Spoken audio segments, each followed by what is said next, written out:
Welcome in, ladies and gentlemen, to another edition of the On the Pony Express podcast. Thanks for listening. I'm Billy Embody.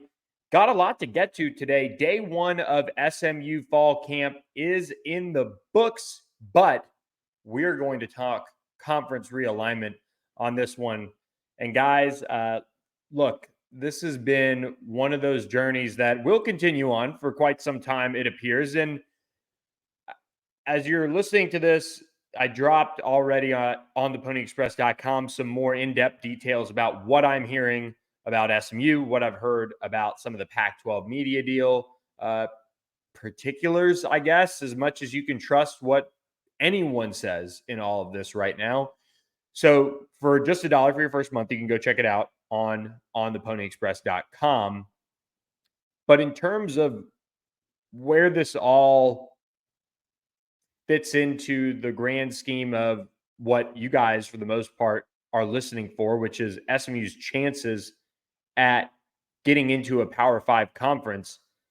It's an interesting mental exercise right now. It really is. If you look at where the Pac-12 stands, you already lose Colorado to the Big 12 at the beginning of 2024. They're out the door, no exit fee, and they're a full shareholder in the Big 12 as well.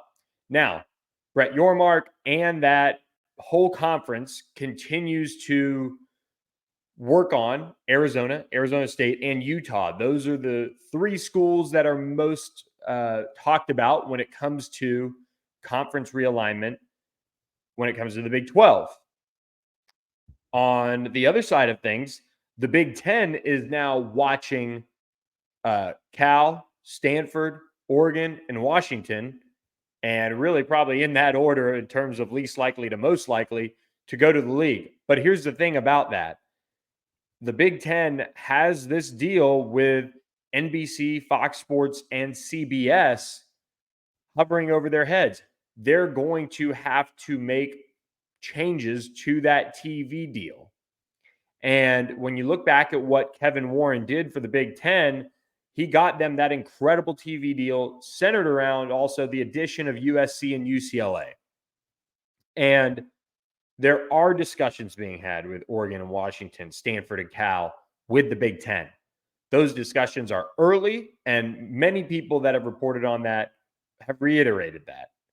So one of those things that has to happen with the Big 10 that would even allow this to happen is discussions with NBC, Fox, and CBS. They would have to go tweak things to the current TV deal to add either escalators or all of those things that the Big 12 already has that would allow them to add Arizona, Arizona State, and Utah right away, full share, and you're off and running in 2024. The Big 10 doesn't have that. And that just shows you, as we've watched conference realignment and as people rumored Oregon and Washington to the Big 10, that is a roadblock potentially, because those TV providers and those channels and those companies have invested significant money in the Big 10. We know that TV deal is an extraordinary amount of money already. So how much more are they willing to go? Would that be something that would be the right thing for that league to do when they really don't want more Western expansion? And that's something they're grappling with. And I don't know when that's going to be decided or worked through or all of those things, because, you know, this stuff is not quick. And even as you look at how the Big 12 got Colorado, well, it's been a year in the making, guys. This isn't something that happened overnight. Colorado didn't see USC and UCLA jump ship and go, we're gone. We're moving on. It took all that time of Brett Yormark working Colorado and saying, hey, look, here's what we've got. And for the Big 12, they have a very clear plan. And that's what they have the upper hand on with the Pac-12 right now. And Brett Yormark has that ability right now to say, you're a full shareholder right away. If you want to leave the Pac-12 and your media deal's done, guess what? You're going to have 31 point something million dollars coming to you right away when you get to the Big 12. And that's a big deal when it comes to how you're going to get these Pac-12 schools. These Pac-12 schools have been waiting for now over a year for this to happen. And they haven't gotten to where they are signing a deal, signing that grant of rights. They've lost a school now to the Big 12. And now you're sitting here watching and waiting, like we all are, for Arizona, Arizona State, and Utah to see what their deal ultimately looks like. And the question is, will they wait? Will they get fed up like Colorado?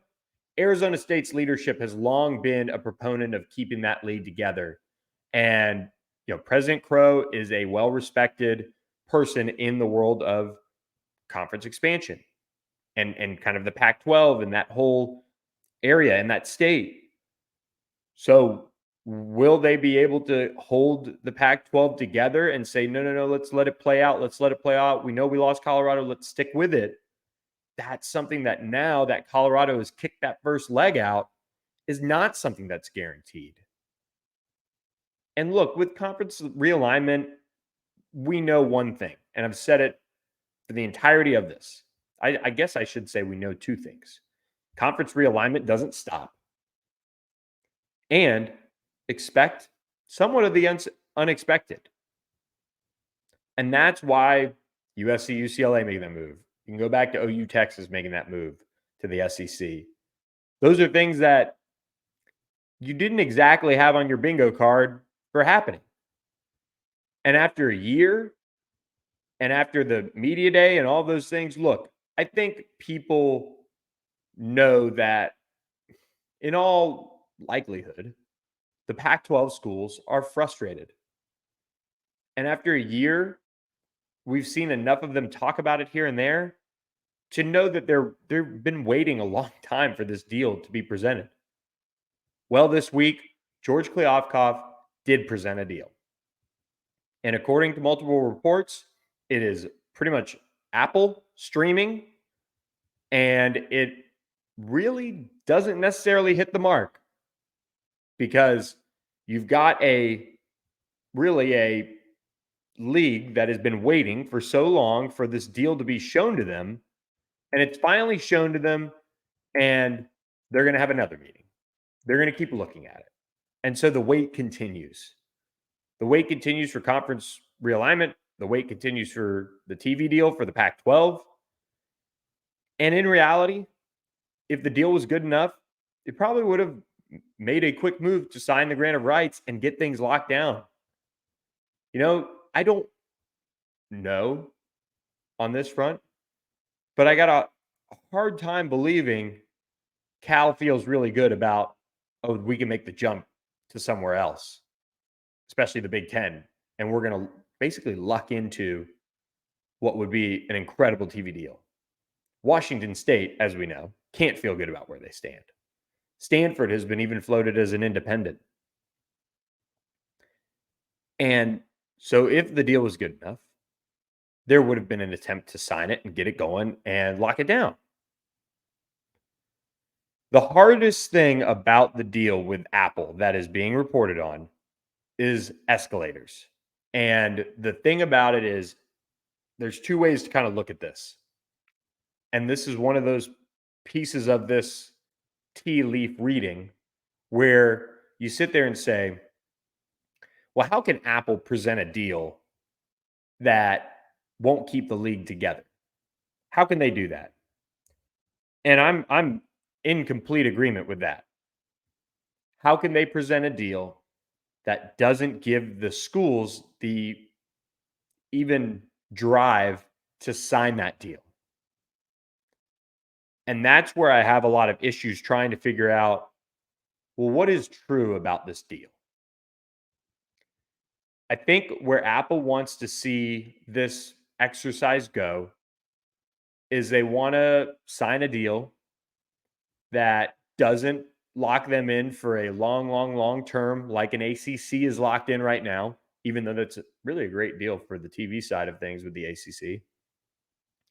They want to sign a deal that they can assess and go from there on where this is going, which is kind of scary for the Pac 12 overall. Because if you sign a short term deal and you're looking at it in 3 to 4 years from now, saying, oh boy, this did not go well. Subscriptions were not what we thought they'd be. We didn't hit escalators. We're way down in terms of the overall revenue across college football. That's a big risk. And one thing we've kind of discussed is a lot of the leadership around these TV rights deals for the Pac-12.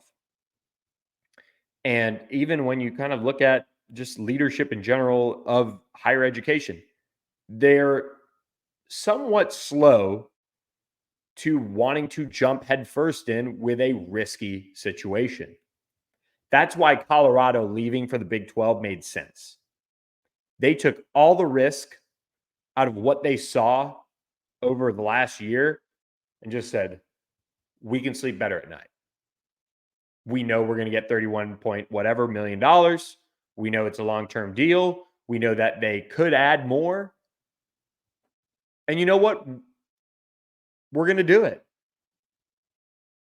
And there's a piece to the puzzle where after a year, they had to shift their focus. And if you want to kind of look back at it, they held on for as long as their leadership wanted to. But when they didn't get those numbers after meeting with George Kliavkoff in Las Vegas, the Pac-12 Media Day, they were out. And they moved quick. And that's where they drew the line in the sand. And that's really the concern with Arizona, Arizona State, and Utah. When is there going to be a line drawn out in the desert, especially in Arizona? That is what now makes this much more interesting. If you get through Pac-12 Media Day and you get into the month of August without that bad situation where they didn't get numbers and Colorado sticks, we're probably not here. And that is a lot of ifs and whatever, but that's the reality. Sometimes the cooler head prevails, but Colorado drew their line in the sand and said, you know what, if we don't get any sort of indication around this media day, we're out. And they knew they had a standing invite from the Big 12. And so when you try to evaluate it, these schools do have other priorities. And that's why they hung in so long with all of this. I'm a firm believer of that. Firm believer of that. That they hung in because they didn't really want to make some crazy move and do all that stuff. But eventually, their line in the sand was hit. And that's why they made the move to the Big 12. So how it all impacts the others in the league now? Well, it's open season is right back out there in the open again. And the question is, will these schools in the Pac-12 take what is a risky deal? You're talking about escalators that you got to hit to really feel good. It's almost like not realignment, relegation in college sports. And we've talked about this as kind of like a crazy idea of how to make conference realignment work or more fun, or Power 5 versus G5 or whatever, and just make it one big massive group. You schedule your games, and then the top 50 or whatever stay up. The bottom 50 don't have autonomy, however you want to do it. But if you don't hit your escalators for your TV deal, you're going to be in the have-nots. That's the amount of money you're leaving on the table. Now, if the minimum is $20-ish million or whatever has been reported kind of here and there, which a lot of people, if you're watching some of the bigger guys, they're not reporting deal numbers.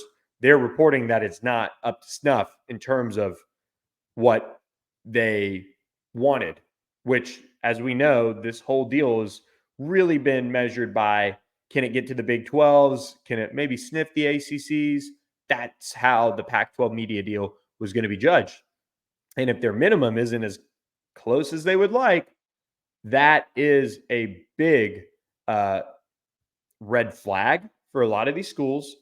But it also, based on what's being reported about the Apple deal, makes for a very interesting test of how much risk do these schools want to play around with.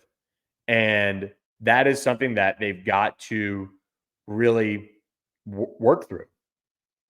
And I just think that as you go through uh, this whole exercise, that's something to keep in mind is these schools, at least from what Colorado showed, they have a line in the sand that they're going to reach eventually in terms of when is too much risk.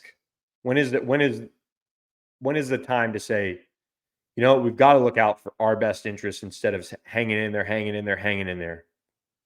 And that's the hardest thing about where the Pac-12 is with these negotiations. There is money to be made with escalators. If this thing hits and Apple TV takes off, and I'll be the first to tell you guys, and somebody tweeted it, and I don't know if it's verified or whatever, but when you look at the older population that is a large piece of what's left of linear TV, eventually that's going to change. And the younger generation is coming up through streaming. And most of the people who do stream, you've got multiple, if you have multiple streaming options. You have Hulu, you have Netflix.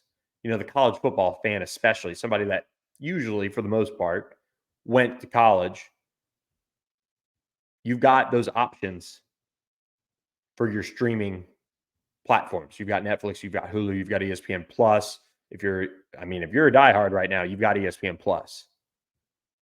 And Apple TV is trying to stake their claim in sports. So over the course of a year for $99, you can tell me that, all right, and soccer's growing. You can watch MLS. You can watch this. You can watch Pac-12. If you're a Pac-12 fan, you've got that. The interesting piece is trying to project what those numbers can be. It's very difficult. And I don't know how they're going to come up with those calculations. I have no clue. But there's going to be advertising involved. There's going to be subscriptions involved. And that's how it's going to be watched and consumed. And that's how the money's going to be made. And there's probably other avenues to make money too. I don't know what Apple's got planned. But the hardest thing is wondering what that entire package looks like at, let's say, 75% of what you'd expect. How close are you to being to the Big 12, the ACC? Because there are escalators in there that, from what I've heard, this deal, if let's say everybody jumps on board and streaming takes over in 2 years, and Pac-12 Nation goes nuts over it, the common fan says, you know what, I want to watch some Pac-12 after dark. I'm a big soccer fan or whatever. However that works out, those things can be expedited, and the intrigue and the interest can roll. Plus, you can go into maybe auctioning off a game or two. That's something that's been talked about. And if you can do that and you create some incremental revenue on top of that for your schools, maybe you get to a number that's good enough. And if it takes off, then you're sitting here looking like geniuses for predicting the future on how well streaming is taken into account. But if you tell me, and maybe I'm different, and obviously I cover sports, but if you tell me as a Pac-12 fan, I can pay $100 for a year, I get all the Pac-12 content I want, done and done, get it on my phone, get it here, get it there. That's where the intrigue lies, and making that calculation is tough for the schools, because you've got to be able to really see the future on this. And that's what makes ESPN Plus so attractive on that, and so hard, as ESPN has not really been seen as a big piece to this, especially in terms of the streaming, at least as of late. So what does this mean for SMU overall? This is where it gets difficult. If Arizona State, and Utah leave, well, I don't know what the Big Ten is going to do with Oregon and Washington, but that would be the final kick of the leg, of the tripod of the Pac-12, and the league would be done. So where would they go? What would they do? Would they end up merging with the Mountain West? Would they end up, would the cast-offs end up going to the AAC? Would the ACC decide, you know what, we're going to go for it, and we're going to make a move and say we're going to grab a couple people and go coast to coast with Cal and Stanford, two schools that you could argue kind of fit some of the ACC's academic profiles? Do they get out ahead of it? Does the ACC get out ahead of an FSU and a Clemson being that unhappy that they opt to leave? And they say, you know what, we're going to add 4 teams. Maybe SMU is involved in that. It's something to be talked about. And I've said this a while. SMU has tried its best to remain flexible in all of this. This hasn't been a push all the chips in on the Pac-12. This hasn't been please grovel for the Big 12. The ACC has been in discussions with SMU. The Big 12 has been in discussions with SMU. The Pac-12, well, we know they've been in discussions with SMU. George Kliavkoff was on campus. There's genuine interest around SMU when it comes to realignment. I don't think the Big 12 is an option. I really don't, unless they somehow only come away with Arizona State. Maybe they need one more, but even reports out there saying there are a bunch of other schools that are all of a sudden in the mix for the Big 12. Even UNLV and Memphis were pegged early in those discussions kind of last week as the Big 12 really hones in on trying to add 2 to 3 other schools to make this work. We know the Big 12 is, at this point, a pipe dream for SMU. There's too many roadblocks in the state of Texas. There's just way too much going on with Baylor and TCU and Texas Tech that they're not going to get. They're going to get in the way of SMU joining that league. That leaves the Pac-12, which is in a critical junction, and it's very scary. And for SMU to join, I've said this, you've got to get in the club. The club is key. I mean, look at the schools that are in the club that you hear in the past about how bad Kansas's investment was. Well, they went out and hired an AD that has changed that, of course. You look at some of these other programs that are in the Power 5, and there are some that do not have the facilities SMU has right now. USC doesn't even have an indoor. That'll probably change. And they have tons of money. But it just goes to show you the little nuances of some of these schools where SMU is investing. Everyone knows they're investing. This group of boosters and donors are very committed to SMU's future. And by future, I mean playing a high level of football, whether it is in the AAC for a few more years until the ACC gets, down the road and they can finally start looking at expansion, knowing it's coming in 2036. Who knows? Or whether it's now getting in the club with the Pac-12 if the Pac-12 somehow stays together. If the Pac-12 stays together, if they do sign this deal, you have a grant of rights. That grant of rights is key to making everything stick together. And for SMU, that is enough to do the green light and go. There shouldn't be a second thought on it. We see how precarious getting into the Power 5 ranks can be, and we see how precarious the future of college football really is.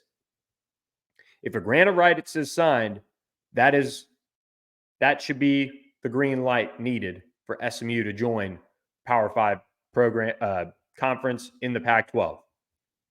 The other option, people aren't going to like to hear this, or another option, I should say, is if the Pac-12 falls apart and SMU can't get in there, I'd be very surprised if they were able to get in to the ACC right now. I think that's something that when you look at long term, I think SMU would prefer to be in the ACC. I think there are like-minded colleges. There's when SMU redid Moody and Larry Brown had it rolling, everybody said SMU can be Duke. It's not going to be Duke right now, but that's where that program can be. And we've seen those spurts of what could have been, right? You've got the Eastern time zone. Maybe the ACC wants to get in Central. Those things down the road, way down the road, could be on the table.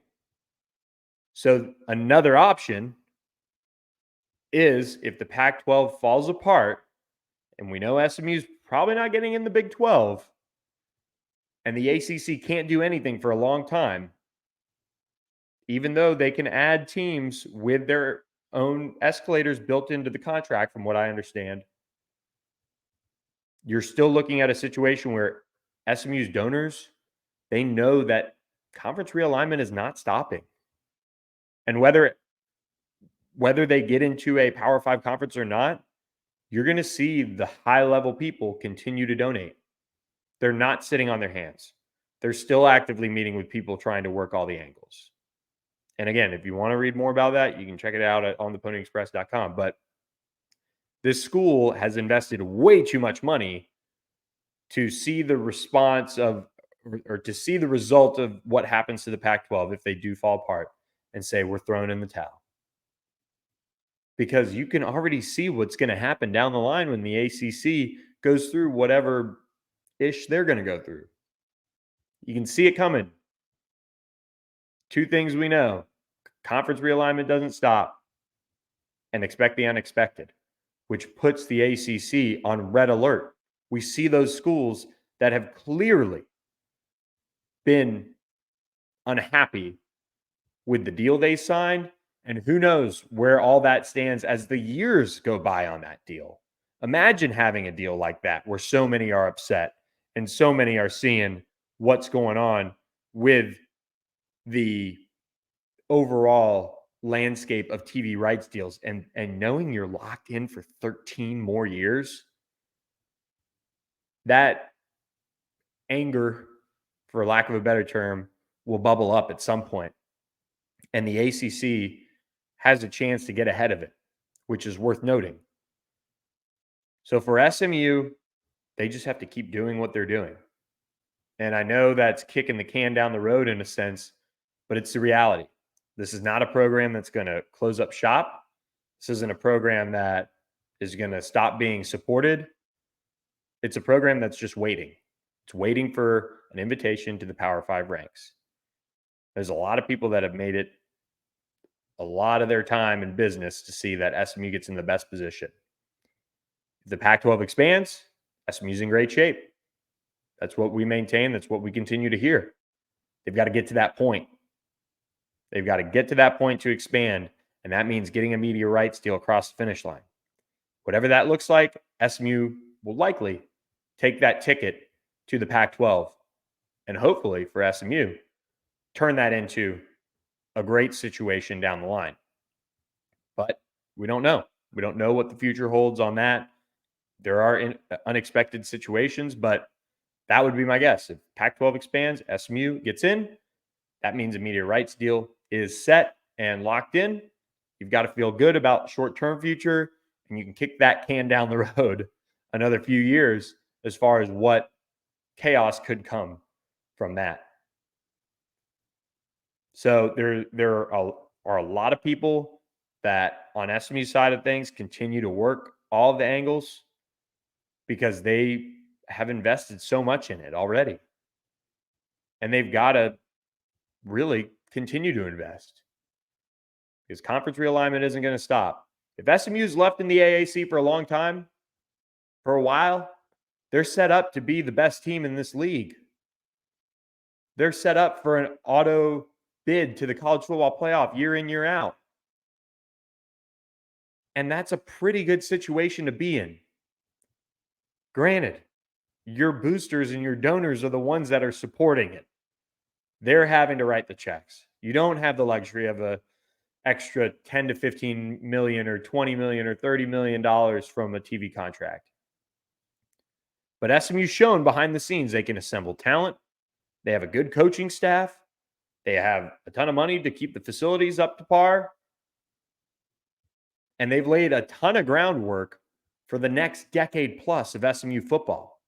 And really, once the end zone is done in 2024, all that groundwork they've laid, they can watch how the coaches and players put together their program to best be suited to win at a very high level. We know about the NIL support. Now they'll have all the tools at their disposal to make it happen and win big. And so for SMU, they've got to keep their head down and just keep working. And I know that's how the team is looking at all this too, for the most part.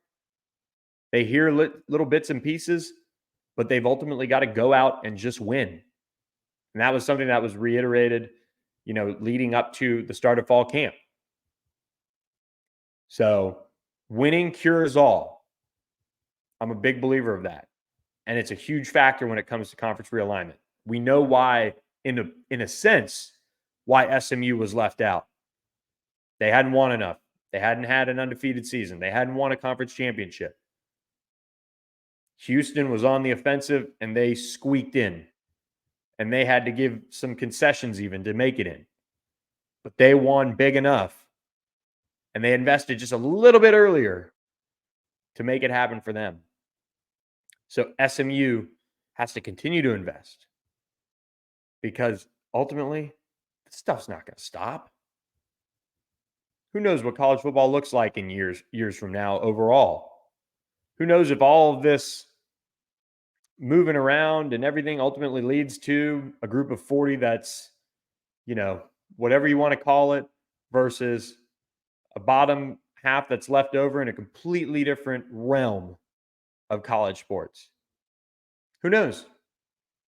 But that's why you got to keep investing, because ultimately another shoe is going to drop at some point. Somebody's going to be fed up with their situation somewhere else. And once again, the wheels of conference realignment are going to be rolling. We'll see if they continue to roll like they have been lately, though. So with that, going to close out this edition of the podcast, but just kind of wanted to break down a bunch of thoughts on where things stand. This is something that is still going to play out overall. But I've, in discussions with some people I trust over the last week, there's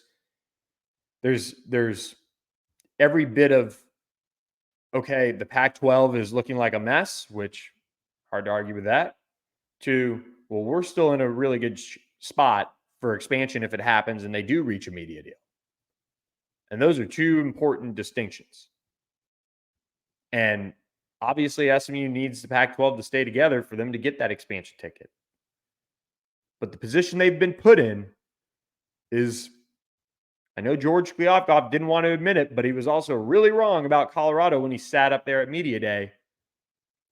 I think SMU has what I would consider a standing invite to the league, based on everything I've heard.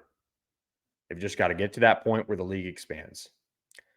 So with that, guys, going to wrap up this edition of the On the Pony Express podcast. We'll have our first fall camp report coming to you guys on Thursday, so be sure to check that out. We will have it for you at On the Pony Express on our YouTube channel. Also, lots of practice notes to come on the site, so be sure to stay tuned to that as well. Tons of interviews on our YouTube channel as well. So be sure to check it all out. Hit that subscribe button, hit the like button, share with your friends, and also don't miss out on this week's members only YouTube show. Just $3 a month for you guys to subscribe to that. So with that, guys, hope you guys enjoyed this edition of the podcast, and we'll catch you whenever we need to talk about the latest on conference realignment, Pac-12, and more. So thanks for listening, guys. Hope you guys have a great rest of your week, and we'll catch you next time.